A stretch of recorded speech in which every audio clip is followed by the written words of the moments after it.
You see, the vast majority of Muslims today, or such a huge number of Muslims today, that are educated. Maybe they're educated with a bachelor's, master's, maybe they're physicians, but they're middle class or upper middle class or upper class. You know what the assumption is in so many Muslim minds? That Islam is backwards. And it's not just Islam, they think religion itself is backwards. We're living in modern times. And as a result of modernity, we have to keep up with the times. And Islam is one of those things that is holding us back. Islam is not dealing with things that are happening right now.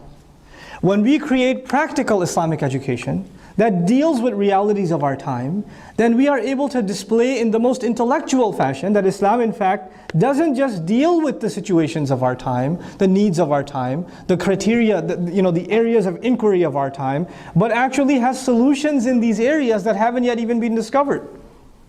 It has things to offer the world of psychology that the world of psychology has never known. They have never known. I'm a basic level student of psychology. I can tell you Islamic psychology can revolutionize how psychology is studied. It can completely revolutionize it. Modern psychology studies begins with the assumption that human beings are flawed, that they have to be fixed.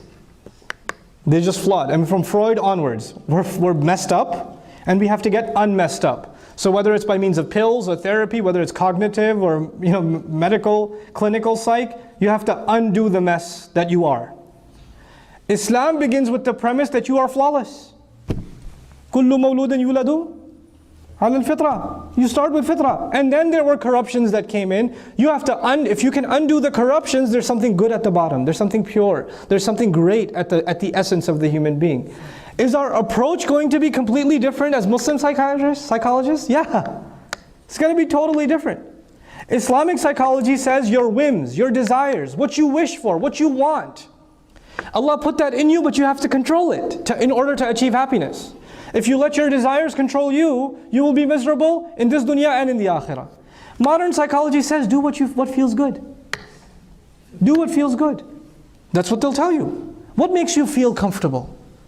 That must be the judge of what is right for you. Because what is right for you is not what's right for me. Everybody has their own what's right for you based on what? Your whim, your personal desire. Does Islam have something else to offer? Even on the psychological side? Absolutely.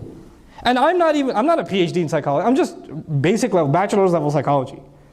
But I'm telling you, we have a completely different worldview to offer.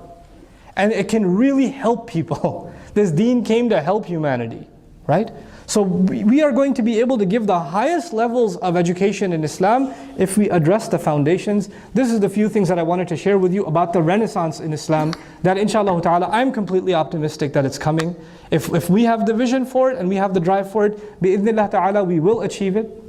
In our own lifetime, we will see a revolution in how Islam is understood all across the world, and the ummah will be uplifted in its information, in its understanding, and in its application. Barakallahu li wa lakum. I'll open it up at this point, inshallah ta'ala, for questions and answers, but before that, Suhail and some of the associates at Sofa are going to make some announcements for you guys.